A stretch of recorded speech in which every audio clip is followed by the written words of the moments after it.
Hello everyone, I'm Anas Al-Ubaidi and this is the third session or a third lecture from chapter 14 of the Advanced Medical Science Liaison and Medical Monitor Certification course program by CCRPS. As chapter 14 is about safety and signal management, and the topic or the lecture from this chapter is about proactive risk mitigation plans. Introduction.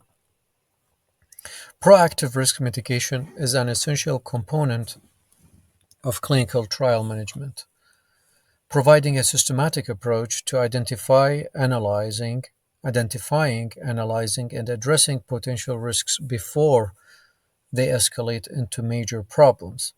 So, and this is what distinguishes this approach than being a reactive approach, as being reactive is only response to something issue or something or an issue or a problem that occurs, while proactive being as proactive approach, like here in proactive risk mitigation, is like to identify the risk before the problem occurs, analyzing it and then addressing it in order to avoid it or fit or correct the causes prior to occurring for any problem.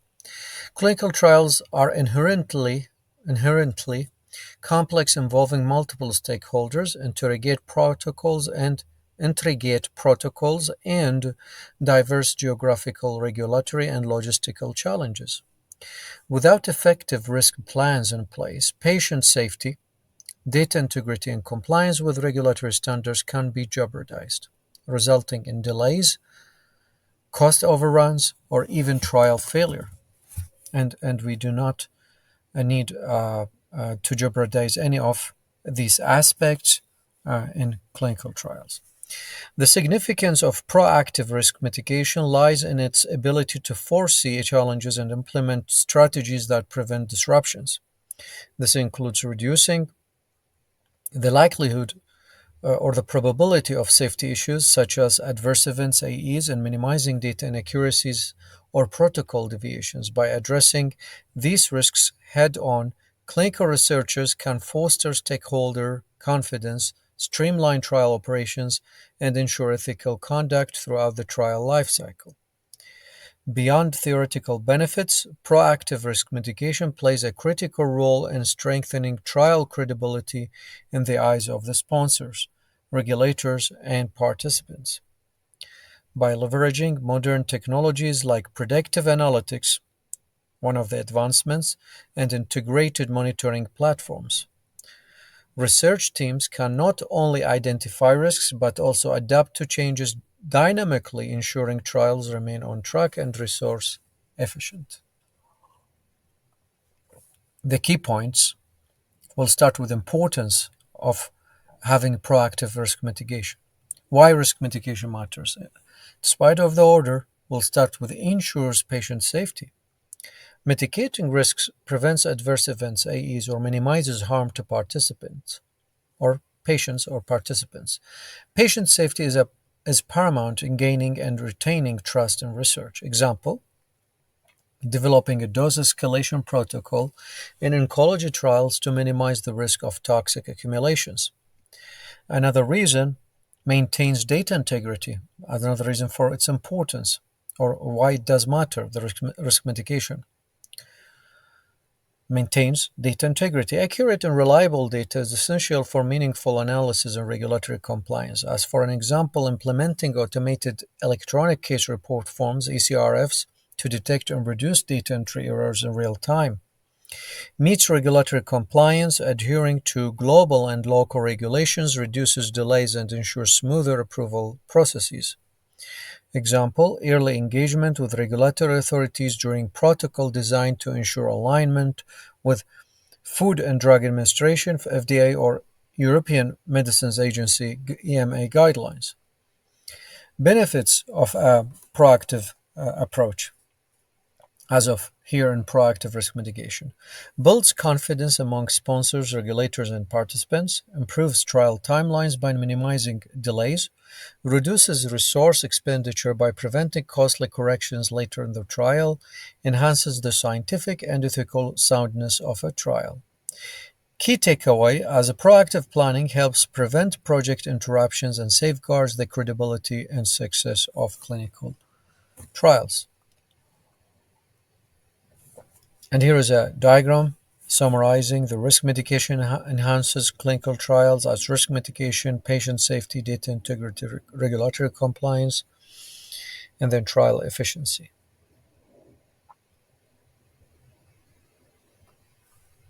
Developing risk mitigation plans. Steps for developing a risk mitigation plan, the proactive risk mitigation plan. As risk identifications, first to identify the risk, pinpoint potential risks across safety, compliance, recruitment, logistics, and data management. This will be in order, 1, 2, 3, 4, as in an order. So first to identify the risk. Um, as pinpoint potential risks across safety, compliance, recruitment, logistics, and data management. Example, identifying the impact that investigator turnover could have on a long-term oncology trial. Then risk analysis, determine the likelihood and impact of each identified risk, categorizing them as high, medium, or low. Example, recognizing that regulatory approval delays represent a higher probability and more significant impact than minor staffing gaps. Then we have the risk prioritization. After analyzing, prioritizing. Allocate resources and attention to the most critical risks. Example, for a pediatric trial focusing on safeguarding data privacy under GDPR in European Union due to the involvement of minors. Then mitigation strategy design, designing the strategy. So identifying the risk, then analyzing the risk, then prioritize the risk, then design the plan, the strategy. Develop actionable plans to reduce the likelihood or severity of each risk. Example, pre-training clinical trial staff on good clinical practice GCP guidelines to minimize documentation errors. Then monitoring and re-evaluation. After designing, monitoring the implementation of the strategy, monitoring the strategy, and then re-evaluate. Continuously assess risks using performance metrics and real-time dashboards, adjusting plans as needed. Example, automatically tracking participant retention rates to flag potential dropout spikes. Types of common risks in clinical trials. Patient recruitment challenges. This is one of the most famous ones. Slow enrollment in rare disease trials or competitive recruitment regions. Protocol deviations, another one of the most important challenges or issues or risks. Errors stemming from misunderstanding or insufficient training. Data quality as well as data quality issues. Missing or incomplete forms caused by manual processing. Regulatory delays. Misaligned or incomplete submissions that halt approvals. Key takeaways as developing a tailored risk mitigation plan ensures readiness to address obstacles specific to the trial design and population. As here's a diagram showing the risk mitigation plan stages. As first we start with the risk identification, then risk analyzing, then prioritizing the risk, then designing the mitigation strategy. Then after designing, we'll implement. While implementing and applying, we monitoring the strategy and re-evaluate. Strategies for risk management. 4 core risk mitigation. 4 core risk mitigation strategies. Avoidance. Eliminate risks at the root by modifying trial design or scope. Example, excluding participants with severe comorbidities to prevent confounding outcomes. Reduction. Minimize the likelihood or impact of the risk through interventions. Example, deploying automated quality control tools to prevent data inconsistencies. Transference. Delegate risk to an external party better equipped to handle it. Example, outsourcing pharmacokinetic testing to specialized third-party labs. Transference. Acceptance acknowledges certain risks as unavoidable while preparing contingency plans. Example, accounting for weather-related shipment delays by increasing timelines or buffer stock. Examples of applications in practice as recruitment optimization, patient recruitment optimization, conduct digital outreach campaigns to reach more participants efficiently.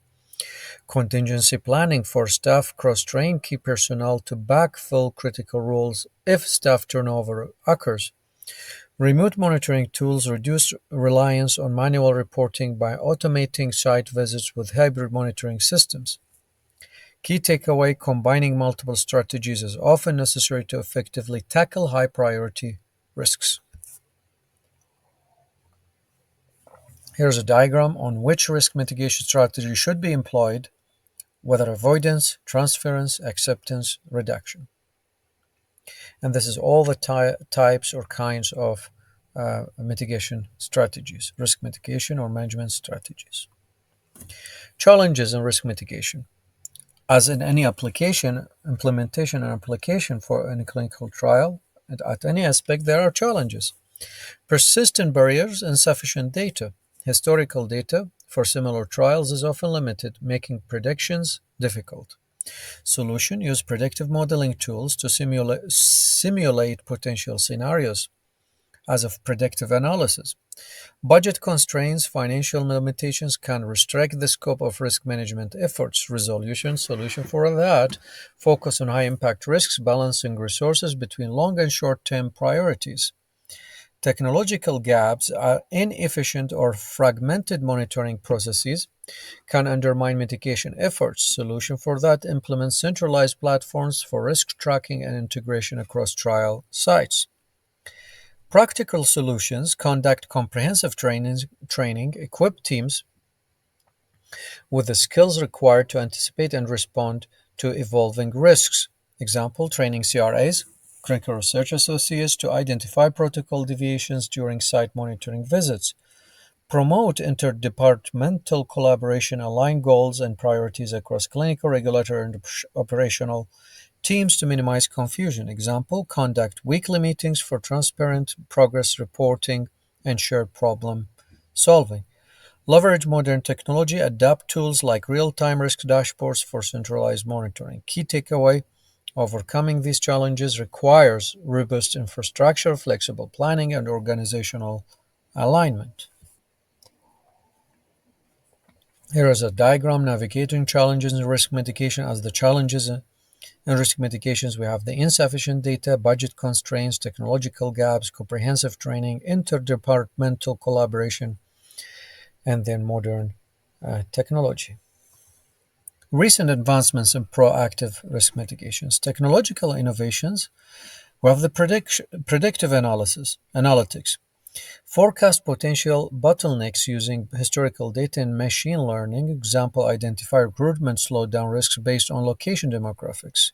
Integrated monitoring platforms centralize key risk indicators, KRIs, into user-friendly dashboards for easier tracking. Example, highlighting sites with frequent protocol violations or inconsistent data entry. Wearable devices and LOT or LOT, improving participant safety, or IoT, improving participant safety and adherence to protocol through real-time monitoring. Example, using wearables to detect vital sign abnormalities in at-risk populations, so wearable devices. Strategic enhancements, risk visualization models use visual dashboards to correlate risks with trial milestones. Example, track dropout rates against specific protocol hurdles. Risk sharing agreements, collaborate with vendors or CROs as of clinical research organizations or contract research organizations to manage shared risks. And this is example of outsourcing. Outsourcing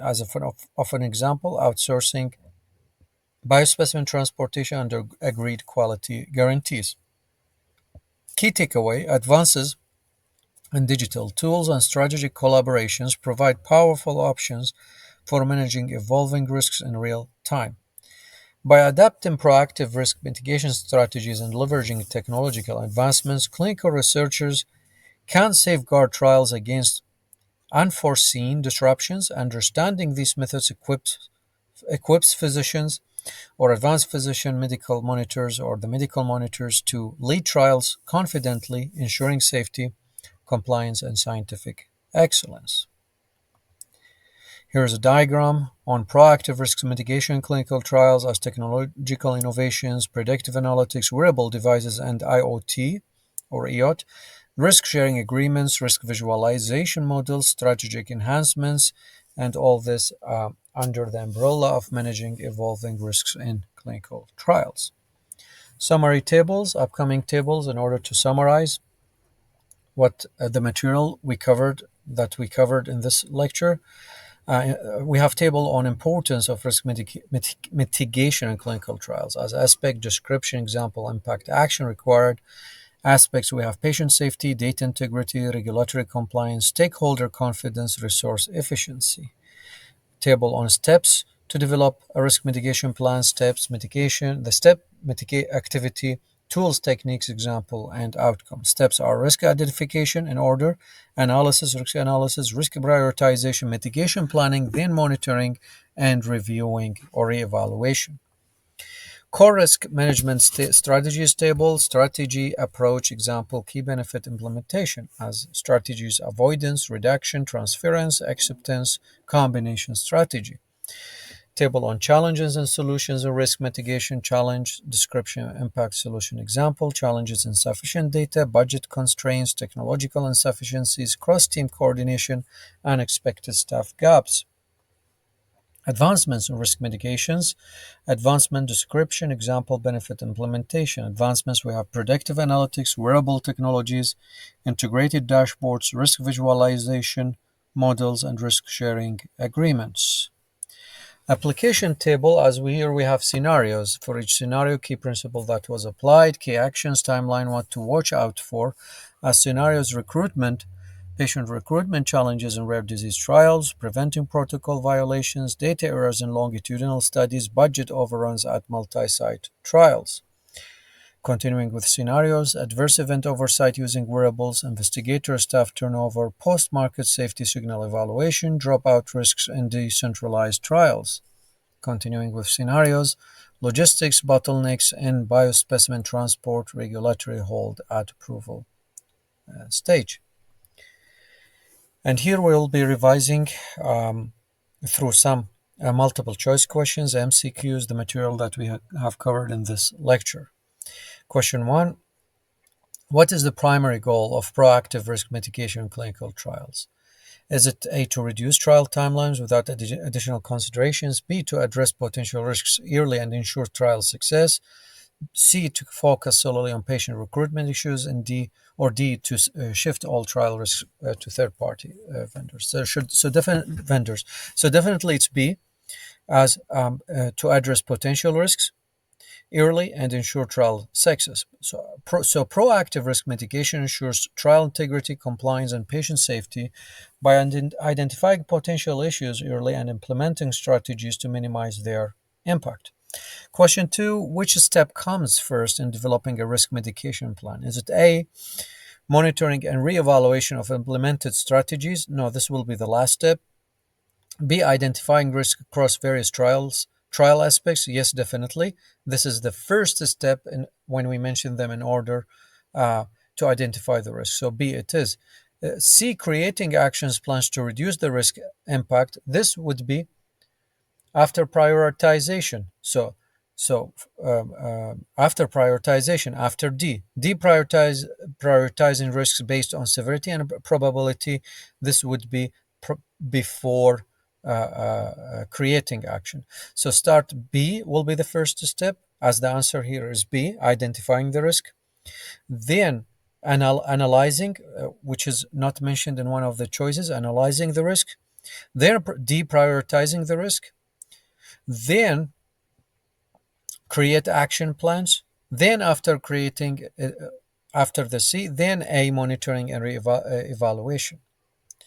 So The first step in creating a risk mitigation plan is to identify all possible risks, such as issues in safety, compliance, recruitment, and logistics. Only then can they be analyzed, prioritized, then addressed. Question 3. What is an example of the risk management strategy? Risk transference. Is it A. Subcontracting laboratory analysis to manage sample handling risks? B. Avoiding high risk participant recruitment altogether? C. Improving data accuracy through automated tools? Or D. Cross training clinical staff to handle unexpected um, scenarios? So it is using a third party, it is outsourcing. So risk transference is outsourcing, so it is A. Subcontracting laboratory analysis to manage sample handling risks, as A it is. So transference involves shifting risk responsibilities to another party, such as a third party lab, which can better manage specific risks. Question 4. Which of the following is considered as a technological advancement in risk mitigation? Is it A. Use of manual trackers for participant retention? Manual approach is not advancement. B. Predictive analytics for forecasting potential risks. So it is B. Predictive analytics. C. Increasing reliance on paper-based report. Paper-based is not advancement. D. Eliminating dashboards for centralized. Eliminating dashboards is not an advancement. So it is B. Predictive analytics. As predictive analytics use historical data to identify and mitigate risks before they occur, enhancing precision and efficiency in risk management. Question 5. How can sufficient data for risk forecasting be addressed? A. Prioritize only minimal risks to allow the resource burden. Or B.